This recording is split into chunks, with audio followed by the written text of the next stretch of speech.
This is Prime Sports NASCAR and Prime Sports Network. We're into the playoffs, 2020 style, and one race in the books. And it was for 85% of the race kind of predictable, like we figured it was going to be.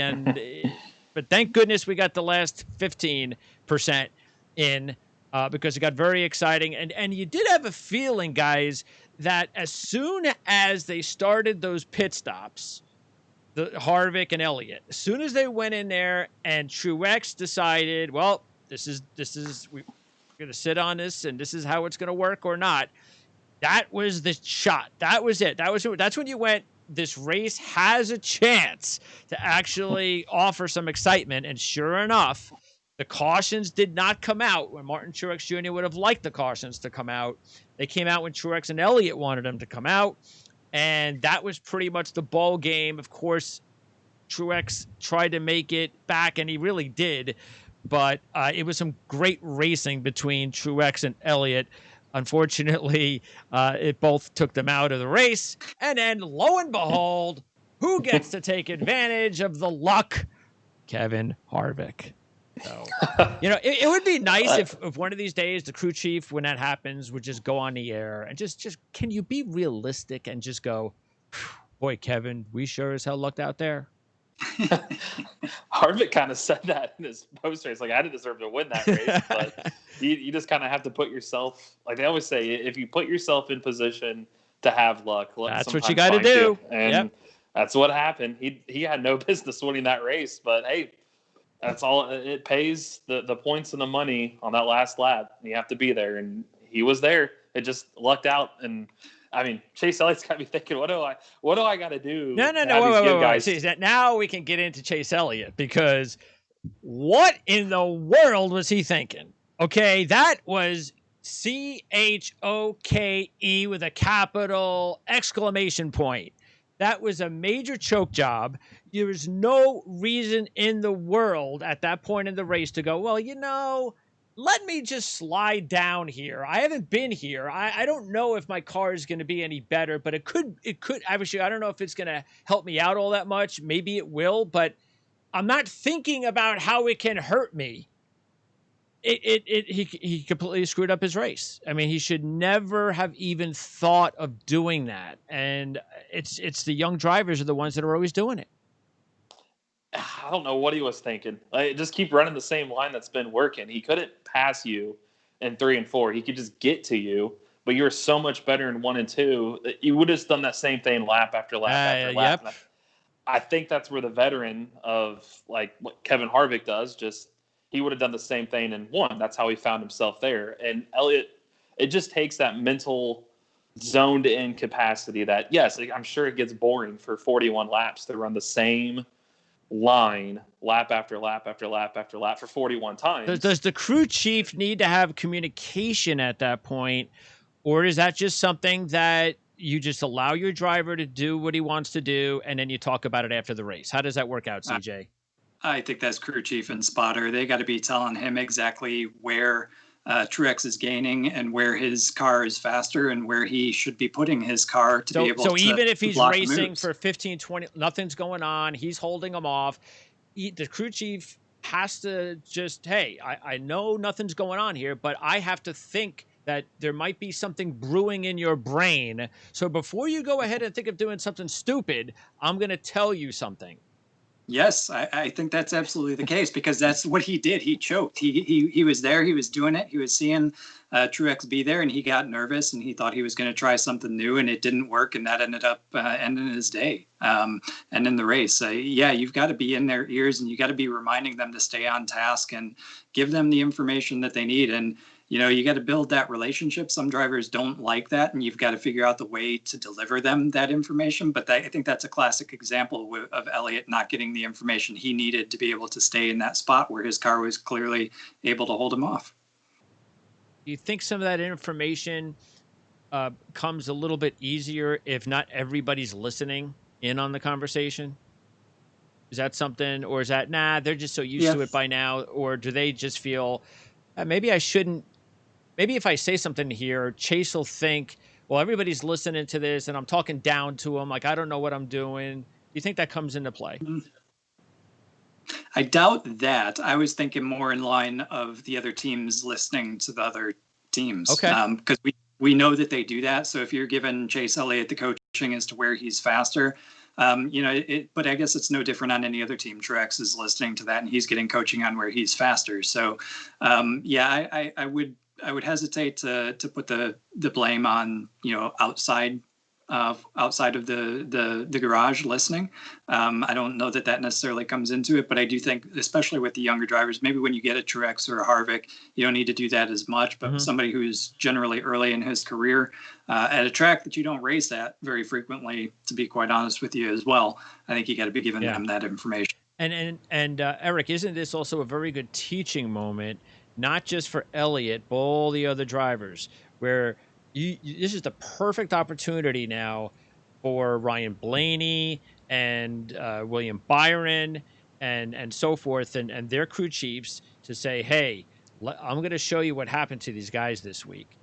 We need to avoid this happening to us, because if this happens and you're thinking about this, why don't you talk to me? We'll talk it over before you go ahead on your own and make that decision. Yeah, because that's what I would use it as, and even for Elliot, because we've heard. Oh, definitely for leader, Elliot. Yeah. Because we've heard the spotter and crew chief and everybody talk to the driver like, hey, they're a lot of times they're getting told, hey, Keselowski's good at turns 1 and 2, and because he's running this line, you might want to move up and try this, or move down and try this, or they're constantly told, because they got real-time info, who's quickest last lap, who's the quickest the next lap, and they start seeing a pattern, and well, the spotter, usually it's the crew chief on the second channel, and they tell the spotter, hey, the 22, 2, 12 Penske guys, these X amount of guys are running the quickest times. Can you look and see what lines they're running and then relay that onto the driver? That's usually how it goes over the course of a run. And I guarantee Chase was told, this is where Truex is running, and this is where you're running, this is your lap times, this is where you need to be. And for whatever reason, I think Elliot went rogue and went, let me try this line real quick. Usually that would be something Truex would be doing, because he needs to pass Elliot, not Elliot do the other thing. So for Elliot, the teaching thing is, hey, when you're leading, maybe just stay the line that you're done to get. If he gets by you, then that's a different story, but he couldn't pass him. For everybody else, they're searching your line. So yeah, I think that's a good teaching moment for those guys is, if you're leading, stay to what got you there. If you're not leading, listen to your spotter and your crew chief, and we'll tell you what lines to run. Because I don't think you should have ran that, because it clearly didn't work. And it's like, with that, why did you not do it with 20 to go? Why'd you wait till 13 or 14 to go to, hey, you know what? And he never did have a big enough lead. That's why I didn't understand his reasoning. I pulled out a little bit, so I tried something new. I'm like, no. Were you watching the same thing I was watching? Because he was in 3 car lengths the whole time. Yeah. You pulled away in 1 and 2. So yeah, that teaching moment's going to be, listen to what the lines your spotter and crew chief tell you to run. But if you're leading, don't change anything. There's a reason you're leading. Stay there. I think that's what lost in the race is that, because Truex made kind of a bonehead move, but you got to go for it. Oh, absolutely. For a guy that's finished second and third for the last 3 months, we have no problem with Martin Truex Jr. going for the win now. No. And they admitted on their Zoom calls today, both of them, Martin said he screwed up, and Chase said, yep, I wouldn't have done anything differently with him sliding up in front of me. What do you want me to do? He was being aggressive too, and I have no problem with Chase coming back after him as well. Because if Truex gets by him there, it's over. He knows it's over. He's got to do something. Here's the thing that I wish NASCAR drivers would do is, this is what we're missing. They're so good with each other. Elliot's I don't blame him. I'm friends with him. I respect him. He's a champion. I hope he respects me. And nothing changes prior to that incident.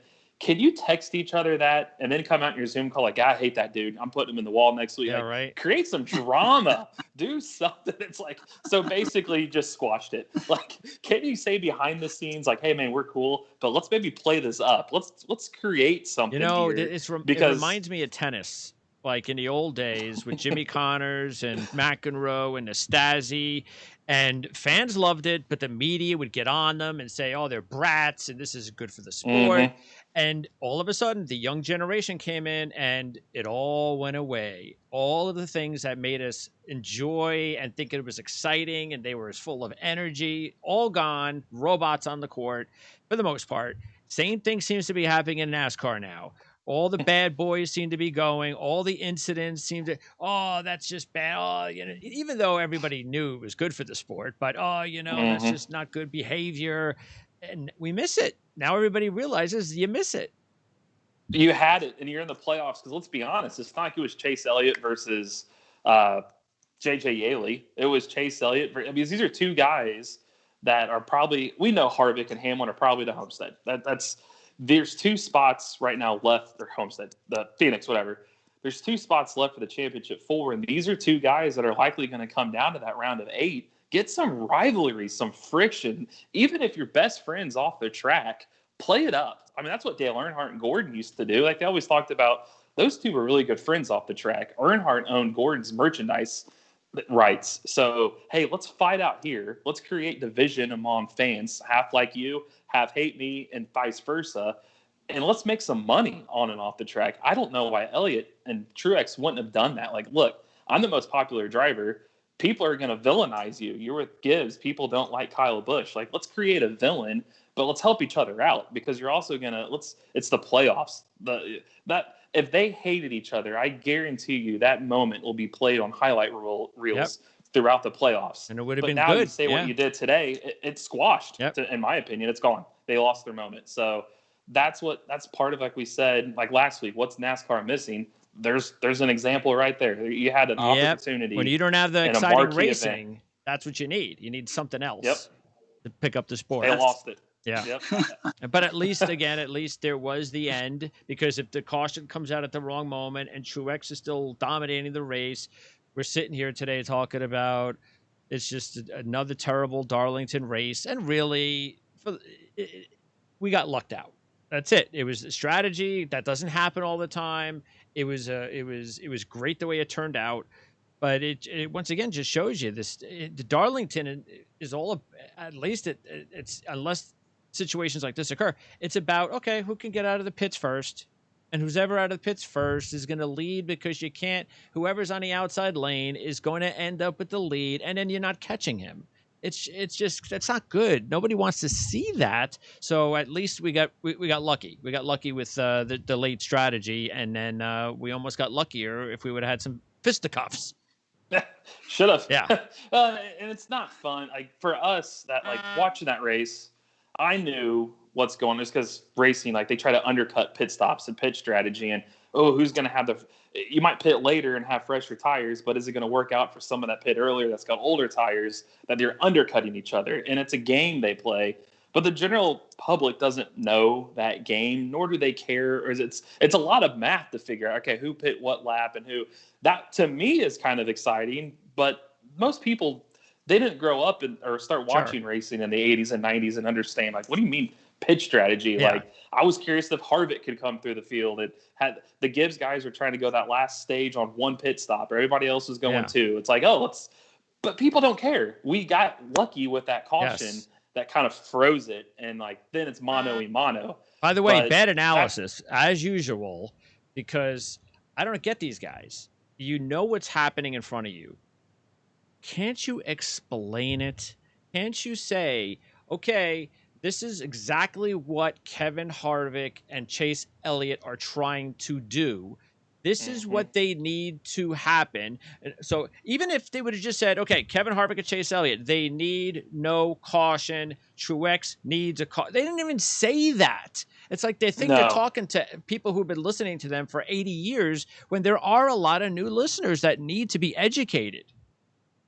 It was a missed moment. Because it shows laps since pit or last lap pit or whatever.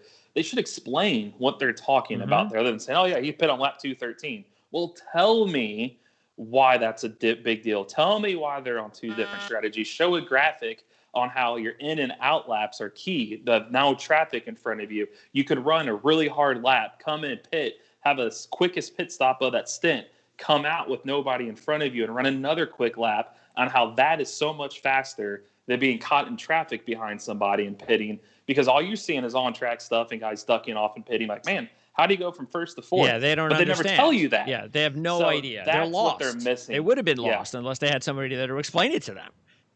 To me, I don't know.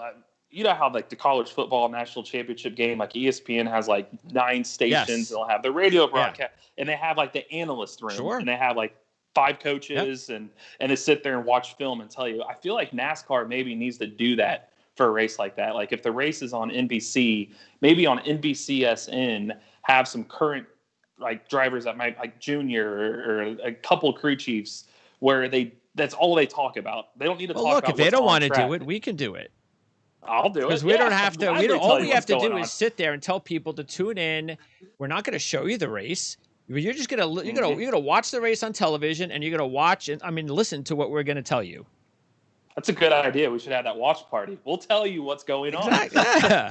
We will tell you. Tune into our YouTube link and let us explain to you. They won't tell you, but let me tell you why that caution was a big deal. That's right. Here's where the pitch strategy was shaping up. This is why they don't. To me, some of those guys, like you said, they didn't need that caution to come out. Like Chase Elliott, it helped Elliot Harvick and hurt the Gibbs guys. Or they didn't mention the Denny Hamlin. He went from 3rd to 14th. All they said is, he got hit in the back between a Jimmy Johnson. But tell why. Look, he was pitting in traffic. Yep. He got hit in the back. They never mentioned it. Did you notice he missed the pit road? I don't know if you saw the replay. Denny Hamlin missing pit road, yeah. They never said it. It's like but hey, how about when Truex lost the lead to Harvick? All they're doing is glued in on Truex on pit road. Meanwhile, hello, Kevin Harvick just took the lead, and you're not even showing it? This is why it's a problem having your broadcast people at a racetrack that they're not even racing at. Like they're broadcasting, they're watching. Yeah, that's ridiculous. The that has to stop. What are they doing? You can't see everything. Yeah, I mean, so much of it is. Yeah, so much of it is what's happening on the opposite end of the track and seeing where the gaps in traffic are, exactly as Eric said. How quick is your in lap and your out lap, and how quick can you get back up to speed? Running in traffic is going to be slower than if you've got clean air. So come in now because we've got a gap to be able to get in. You can't see that. They don't have enough monitors. And I agree. We got to get past this pandemic to get even close to being able to have that kind of commentary, but then the question is whether or not they can actually deliver it too. Well, look, I don't understand. I'm still not getting it. I mean, the way fans are at the racetrack. If fans are at the racetrack, why aren't the analysts at the racetrack? Yes, in a booth to themselves. That's the big irony, isn't it? It doesn't make any sense. Well, anyway, we will seriously have to because I was actually thinking about how I could possibly do it with football. Same as that we were talking about. And I'm like, yeah, but, maybe that's something, well, I don't know. It's probably be a good idea once we start building up traffic and so forth, but it's still something that would be a good idea. But something like this would probably even make just as much sense and maybe more sense because of, again, the public need. There are so many things that even I need to be educated on. And I've been watching this sport for 30 years. So I think it's something that we should seriously think about doing this season. I think we could possibly put it together. So it'd be a long broadcast. Yeah, because there's other.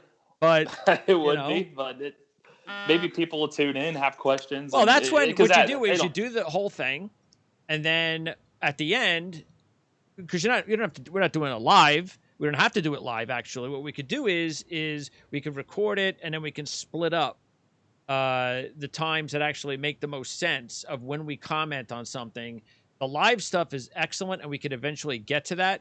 But that's just a whole nother animal. Being able to do something live, you want to be able to make sure that if I'm going to do this live for 3 hours, I need to know that there's a pretty good audience that are actually watching us, because that's a big investment of spending all that time doing something, and you have like 40 people that are tuning in. So, but anyway, it's definitely a great idea and something that we should definitely consider and work on, because if NASCAR is not going to do it, then we should do it. So. Yeah, they're missing. There's other things out there that it's untapped stuff. That's like that pit sequence. That's something that's huge when the cars are tough to pass. That's a big thing for NASCAR right now. That there's no explanation. They just say, hey, he hey, he came out here. And at the very this is your least, they restart could or have whatever. even gotten like excited about it themselves as fans and Mhm. said, "Hey, what's kind? I know I'm not rooting against Martin Truex Jr., but hey, if this actually works out, then we got ourselves a race. We got something that we." But because they always kiss ass to their races, like every race is exciting, and even a 10-second lead is exciting and great, they're never going to do that. They're never going to No. root for something else, even though we know it'll make it more exciting. So, but you know, there's like we talked about it for Well, it's easy to there's so do, many things we especially could the do. pit stuff. Just look, the guy that just pits running laps of 176 miles an hour. The leader has to pit. He's 156. He's this many seconds back. It doesn't take a math whiz to figure out. Okay, he's running 29-second laps, and the leader's running 35-second laps. That's 6 seconds a lap he's making up. And it was interesting because when Truex finally did come in, you were like having to do the math yourself, and you were like, well, let's see if he comes in, and since he's 14 seconds ahead, if he gets a 12-second pit stop, it's going to be kind of close on whether he can get out. Probably not going to be able to get out. He's in trouble now. But they didn't talk about it. We're having to figure out these things ourselves. No, that's why I feel like sometimes like the IndyCar broadcast, because their races, a lot of them are that way too. They talk about it, and they'll talk like, "Hey, we run this like a road course race." I don't know. We've heard him say that on TV, but they don't explain it like IndyCar does. We're like, "Hey, lap 267, we go backwards. So if we can get 80 laps, or let's just say 67 laps for an easy number, if we go the race ends at lap 267, and we get 67 laps per tank, that means we need to pit." We go from 267 to 200. We can go that gap. So we pit once, take 67 more laps off of that, and we know how many pit stops that it's going to take to get to the end. And then we dictate around that little pit window that we want to do with when we're running in traffic, or, hey, we got clean air. I know we don't want to pit for maybe 5 more laps. We got clean air now. Let's run this out a little bit longer. I need fast laps. Yeah. Or you're in some traffic, save some tires. Let's save some tires and fuel, and let's run long. They don't ever speak about that. That's what's like. That was a prime example on Sunday. That's what was going on. That's why that race looked so boring. Yep. But that's what the teams are doing, Sure. and that's I don't know why it's a little more exciting when you learn what they're doing, because that's what's going on, and that's what I'm shocked. Letarte and Dale Jr. and Burton, those guys are recently enough removed to know that's what's going on, and the fact they didn't even talk about it. That I don't even know who then that doesn't speak highly of either their friends or the coworkers. Nobody can think of this and say, "Hey, Dale, I have some pointers for you." Nobody, because all Dale Jr. has to do with his stature, if somebody were to tell him to do this, I'm sure he would be like, "Hey, light bulb. If I say this, they'll do it." I'm Dale Jr. Here, hot tip. Yeah, we're not going to wreck this race because we're going to get strung out and we're going to go backwards like we always do. You might want to talk about it. Let's make you sound intelligent, but you could also take advantage of your online setup, because you can say, okay, here's Kevin Harvick and Truex and Elliot, and you could put them all like in a box or something and put their little strategies side by side, and you can have the fans commenting and like an analyst that's online that's telling you exactly what has to. So there's so many ways that they could be using their technology. They've got NBC Gold. It's an online platform that you can have people subscribe to and pay for it. It's like, why would you not use it? IndyCar practices on there. Hey, you want to have an in-depth analysis? Look, you can watch it on your TV. Pull your laptop out, plug your headphones in, and let me tell you what's going on. Not other than Kevin Harvick's leading and he's won 7 races this year. No, I want to know what he's doing. I know. Well, let's take a look at the last time they pit. Yeah. Okay. But not tell you why they're doing it. That's right. By the way, it's a missed opportunity. Is there a way? We've talked about this before, and then we'll move on to this week's race and a couple other things. Is there a way where, okay, we're going to keep coming back to Darlington, and that's all we're going to do, and it's never going to change, and the new car is really not going to change how exciting these races are? Then is there a way for them to manipulate the tires, or to at least get it to the point where by the end of the race, every driver is going to have to be on old tires to make it exciting? Is there a way to do that?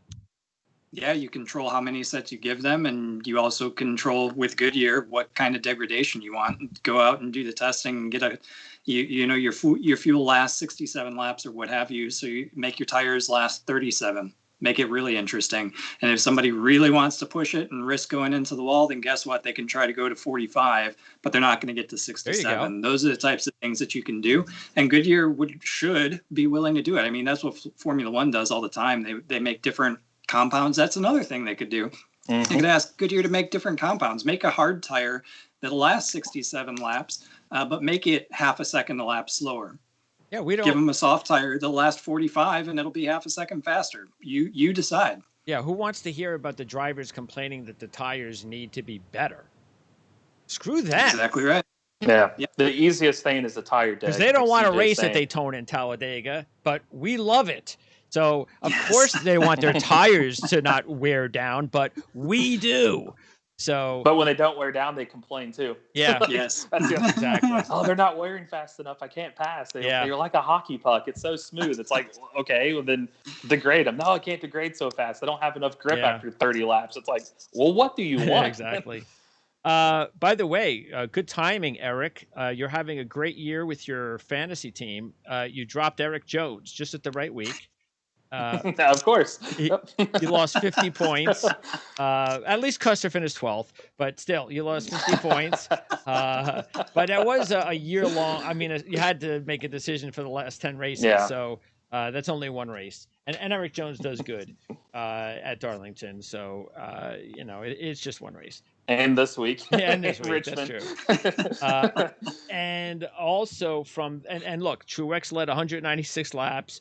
Elliot 114, and neither of them wind up getting the win. And a bad look. Blaney was the one that really got the worst, the complete end of the stick.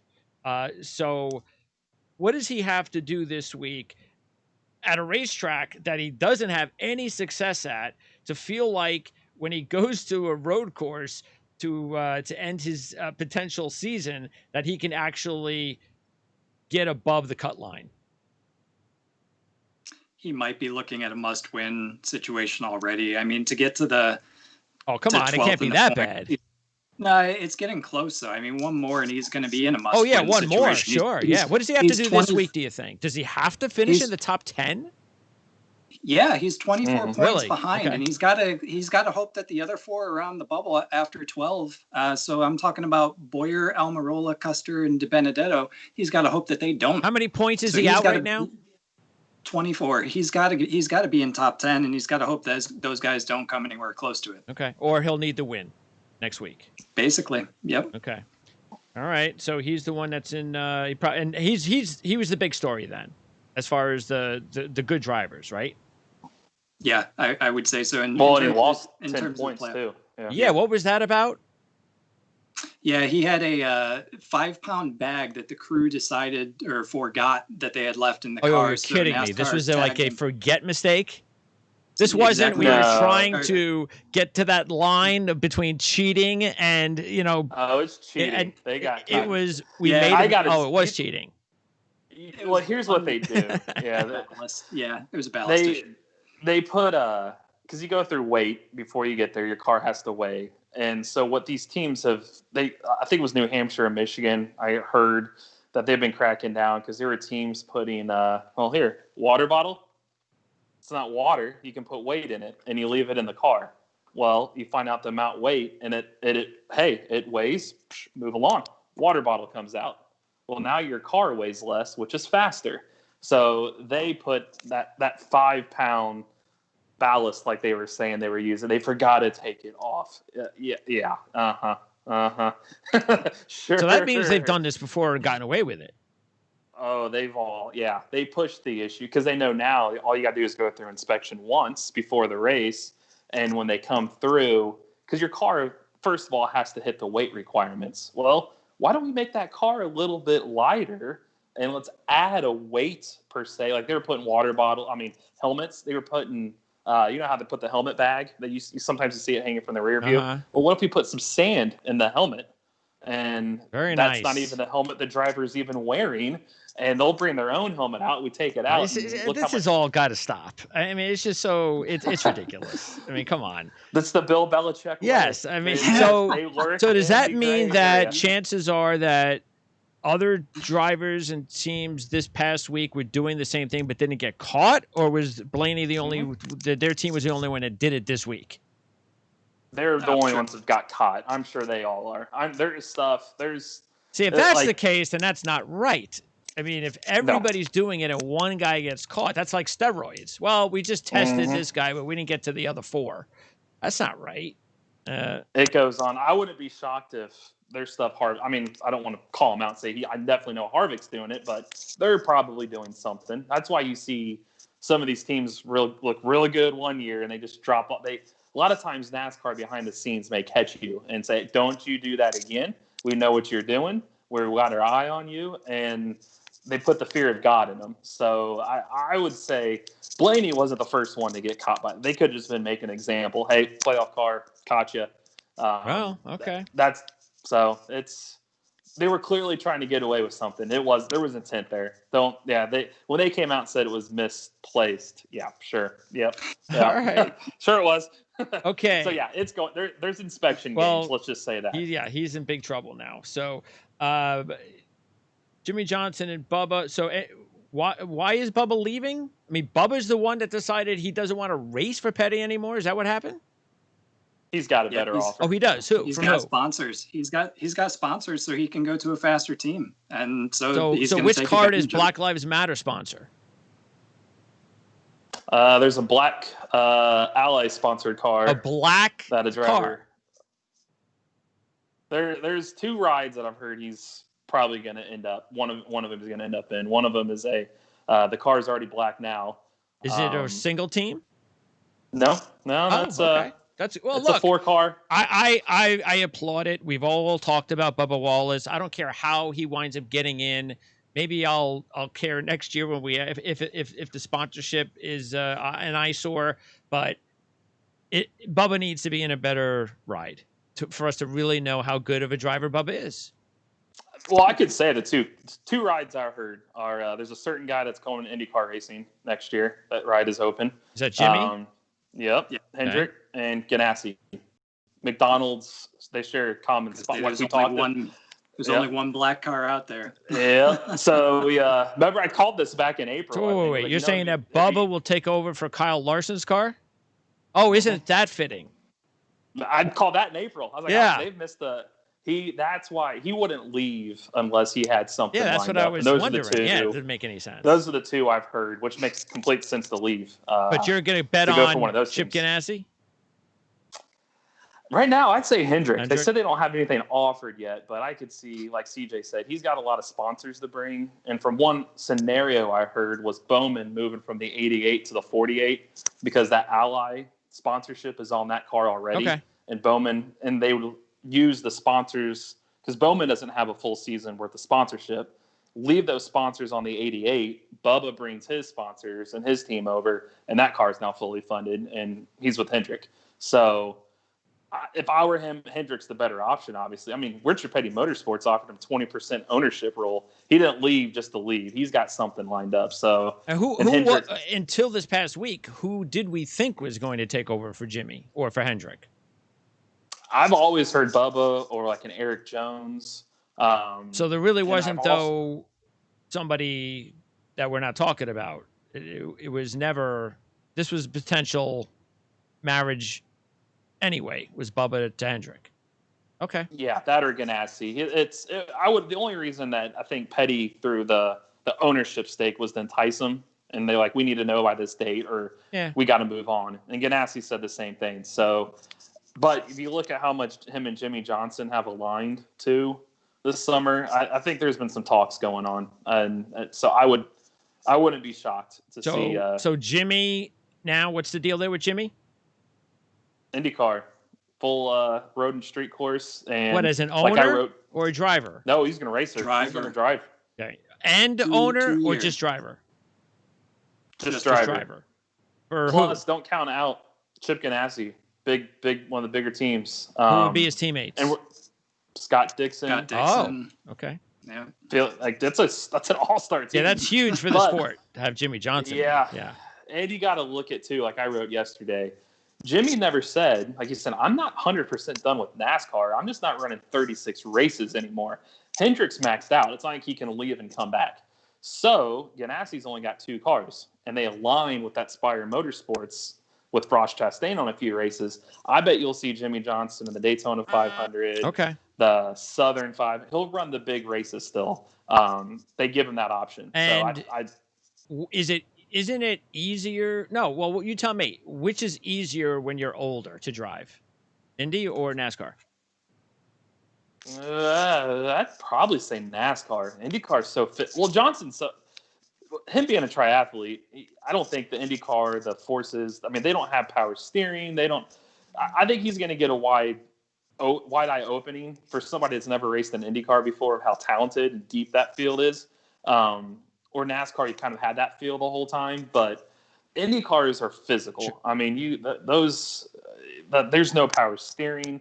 Like I said, you every time you turn the wheels, like turning a 55-pound weight. I mean, there's the G forces, everything that those guys take. I think as you get older, it'd be harder on your body to handle. Do you agree, CJ? Season. Yeah, I do agree. I think he's going to be. It's going to be an awakening for him. But if there's anybody, like Eric said, being a triathlete that's fit enough to be able to take it, it's going to be him. But he is going to be surprised by the depth of talent in that field. Okay. How many more minutes do you have, Eric? I could push another 5. Okay, let's get to our picks. You and CJ picked the same 3 drivers. Truex at 3-1, Hamlin at 4-1, and Kyle at 5-1. So, and the only driver we've all agreed on this week was Truex at 3-1. I decided to go against Hamlin and Harvick this week. None of us touched Harvick, which is very interesting, but he just won his playoff race to get to the next round. The thing I did find interesting in me deciding not to go with Harvick or Hamlin, even though you guys did go to Hamlin, was just recently. Because with all the success that Harvick and Hamlin have had at Richmond, Harvick has led 210 laps in his last 16 races. That's an average of 13 laps a race compared to 929 laps in his first 22 races at Richmond. That's 42 a race. And then no wins in his last 13 at Richmond. Hamlin, just 6 laps in his last 5 races at Richmond after leading 1,653 in his first 21. So as much as we know Harvick and, of course, Hamlin, you guys have both taken him, can easily win these races. That's the only reason that I decided, look, Truex is so good here recently with his back-to-back wins that I just felt that I'd rather do that than go with either Harvick or Hamlin, even though I decided not to go with Kyle Busch as well. And you know why I did that. Yeah, Kyle scares me a little bit now that I forgot that his crew chief being suspended. That's gonna that could play a factor. And why did that happen? Lug nuts. When was that? During last week's race? What happened? Him and Boyer. You've got to have I think at least 4 of them on, and if you have 2 or more off, you lose your crew chief the next race. And so that's because off. That's a clear manipulation. Again. Well, no, yeah. The safety issue, I think. But it's a safety. But that's like 3. Maybe they couldn't get it on 2, and there's no way. You guys are cheating. Is that how it works? And they don't. Yeah, and a lot of times it's a mistake on more times than not. Okay. Because that's where you hear the loose wheel, like, sure. It's not tightened. But the interesting thing was they knew about it. Him and Boyer lost it. They had radio transcribing of, hey, we didn't get all the lugs on, but they can't afford to pit because you're going to fall way outside the top 10. They chose, you know what? I'm going to be suspended next week. We got to get the finish. Absolutely, we got to it's look the at way points. to go. Yes. So that's what they did. They sacrificed their crew chiefs, basically. Like, hey, we're going to keep you back home, but we need this finish. So, but 5-1. That's the thing to me. I don't mind Kyle. I was thinking Kyle 8-1, even 7-1. Yeah, maybe I'll take him, put a little money on. But 5-1, the guy hasn't won a race this year. Yeah, I was a little hesitant, but I'm like, you know what? The one race he's going to win is going to be the one without his crew chief, I guess. So it'll be weird, but yeah, Okay. that's a big deal without his crew chief. And then also before I let you go, then Eric, you don't have any long shots at all, so give me a long shot or two that you could have put in. Boyer, again, I know I said without his crew chief, but he was 3rd and 8th last year at Richmond, 9th and 10th the year before. Yeah, 4 straight top 10s. Yes. Mm-hmm. He's got good clean air because he's a playoff driver. So, and this is the track that he had his biggest mistake at. This is the is your arm itching? Yes. This track. And he hasn't won since then, right? Yeah, he's won. He has? Michigan a couple of years ago, 2017. All right. Yeah, Michigan and Martinsville. He's got 2 wins at Richmond overall. So, and who else? Him and Austin Dillon. He Austin Dillon. 6th. He's on CJ's fantasy team, coming through with a runner-up. What do you have? 100 bonus points on there. Finishing second. Yeah, I'll take him. Second last week. He was 6th at Richmond the spring a year ago, and I believe 6th again from the playoff race. Yep. Yeah. So he's got some momentum. I think that's real. I think he can. Again, playoff driver. He's starting top 16. So I think those are my 2 biggest long shots. I think. Okay. And, I got Blaney on upset alert. As weird as this sounds, we talked about last week that his best finish at Richmond 17th. And being as far down as he is, go to Bristol next week. They got to win. Yes, he's led 100 more laps in 3 of his last 5 starts there. Oh, that's right. Why was that's right. This is Bristol is this year's cutoff race. Yeah, this week's this round of 16 next cutoff race. That's right. Yeah. So that's better. That's a much better chance for Blaney than if it would have been the road course. Yeah, and you got Truex too. Like you said, he's only 16 points up, which is the only. But you look at Bristol. He's finished 20th or worse in 12 of his last 14 races. So he's got 16 playoff points. He's plus 16 right now in the standings. If Truex winds up wrecking in this race, then he's in big trouble next week all of a sudden, too. Trouble.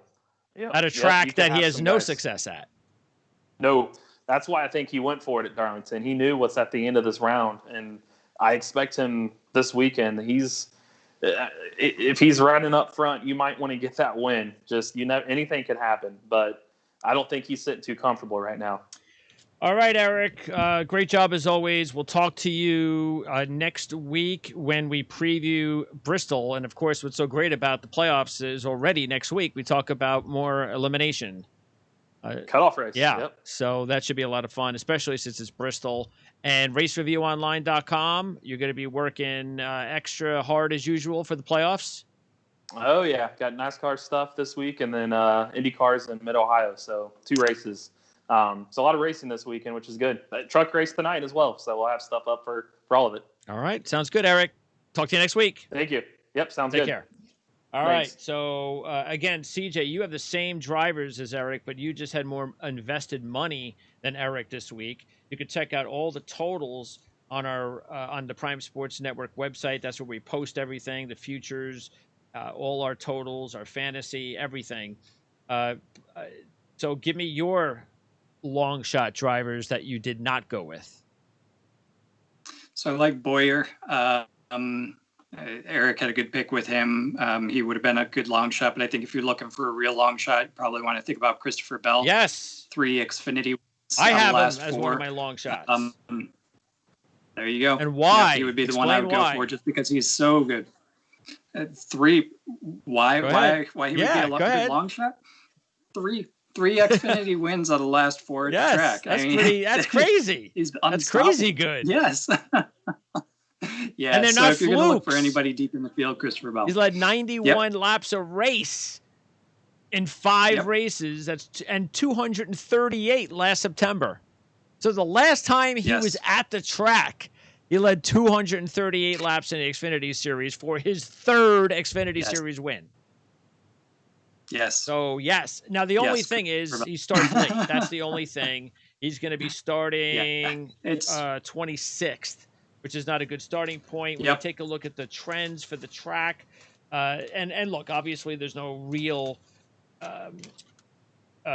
qualifying, but 10 of the last 11 winners have started in the top 6 rows. 8 of the last 11 winners have started in the top 5, and Toyota has 4 straight wins, 7 of 9 at Richmond. And you look at Truex with 2 wins, Kyle Busch with 2 wins, and Hamlin with 1 win. So that team, I get maybe Eric Jones benefits. Yeah, Eric Jones probably benefits, but yeah, like you said in the stats, it's a track position kind of race, and somebody like Christopher Bell is starting so deep in the field, he's going to need to get off strategy, work his way forward, get some track position, and hold it. Only 11 times, 9% of the 127 races run here have been won by somebody starting outside the top 20. Wow. Okay. And again, let's just get, if it's going to break the percentages this year, this would be the year based on the unfair. It would. Because who knows? Maybe Bell would go out there and qualify in the top 10 or top 5. We don't know.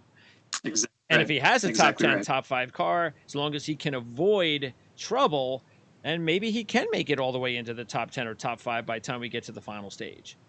So. I think he'll be in the top 10. The question is how long he can be there and how much of his car he uses up before we get to the end. So got to keep clean all the way through. My other picks, besides Truex, and by the way, we just have to remind everybody that Truex has led 970 laps combined in the last 7 races at Richmond. That's 138 laps a race. He did not win a Richmond race in his first 26. He's on a 2-race win streak, sweeping last year. Kyle Busch swept in 2018, which was obviously one of the main reasons that you guys decided to put Kyle Busch in your portfolio this week. And also, but the other drivers I went with, Keselowski and Logano, Blaney just can't go with because he's never done well here. Agreed. And it's strange because he's got 5 top 10s in 5 Xfinity races, but he's never led a lap in the Xfinity series. He's never led a lap in 13 trips to this track in the Xfinity and Cup Series. That doesn't bode well for Ryan Blaney. But Logano and Keselowski have some pretty good resumes here, which is also why I'm surprised that Blaney hasn't looked better here the last couple of years. Yeah, Blaney's average finish from 8 Cup starts at this track is 25.5. Oh. His average starting position is 14.9, and that's just awful. But yeah, Logano and Keselowski, I was telling you earlier, I would have liked to have figured out a way to get them in, but just going too heavy on guys like Hamlin. And I genuinely think a Joe Gibbs car is going to win this week. And part of that is Toyota's dominance here over the past couple of seasons. So I think it's going to be one of them. Would have loved to have had some backup in Logano and Keselowski, just couldn't make the math work. Keselowski 11th or better in 11 of the last 12 races at Richmond with 5 top 5s, a runner-up, and a 2014 win where he led 383 of 400 laps. And he's led a minimum of 31 laps the last 3 races at Richmond. Logano has 12 top 10s in his last 14 at Richmond with 7 top 5s, 2 runner-ups, and wins in 2017 and 2014. Logano starts 2nd. Keselowski starts 9th. And then I also went with Chase. My first impression after what happened last week was I'm staying away from Elliot. He choked that race. It's going to affect him maybe in the next couple of races. But I don't know. Then I kind of calmed down and I was like, look, he's 12-1. He has a good history at this track, even though the announcers for some reason made it sound like he had a terrible resume. I mean, that was Blaney. I think they got it wrong when they said that Elliot has a bad resume at Richmond because he had both top 5s in 2018. And he has 4 top 5s in 4 Xfinity races with 2 runner-ups and a win. So that's fine. There's nothing wrong with Chase Elliott's resume at Richmond.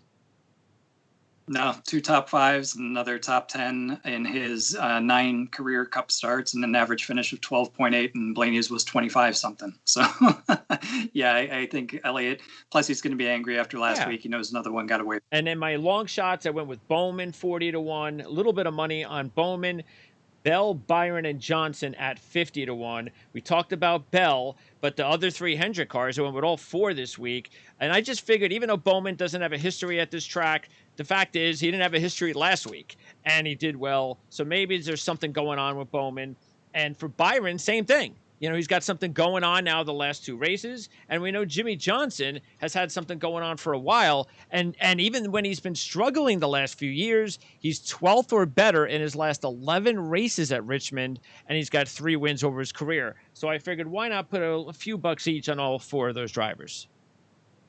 Yeah, Jimmy Johnson's been a top 10 guy here for quite a while, regardless of whether he's been in a slump or not. I'd put Bowman second in that list. Bowman has definitely found something and can get the job done. Byron finds a way to sneak his way through the playoffs and get through to advance, but Richmond scares me with him because he, you know, the bunch, his best finish is 12th. He's got a 13th place, but he's got 2 finishes of 20th or worse. So a little bit more on the fence with him, but I would definitely go with Johnson or Bowman this week too, his long shots. And then to wrap it up, Kurt Busch, no top 5s in his last 9 since his 2015 dominating win when he led 291 laps. Almirola's only led 1 lap in 16 races at this track. And Di Benedetto has never had a top 10 at this track either. So, and he's 15th average in finish 28.7. 28.7 is his average finish in 10 starts. So really, if you look at it, Blaney, he you know, Custer and Di Benedetto can definitely struggle this week, and Almirola might struggle. Yep. Those 3 drivers that he might be in a good position with, but he's going to have to figure out a way to get lucky with Boyer or Kurt Busch, it looks like, if he's unless of course somebody wrecks early in the race. Yeah, even if he can just get a top 10 finish, knowing that Di Benedetto and Custer are probably not going to have great races, that would set him up well for the next race, being the cutoff race. But yeah, if he struggles this week, next week is without a doubt must win.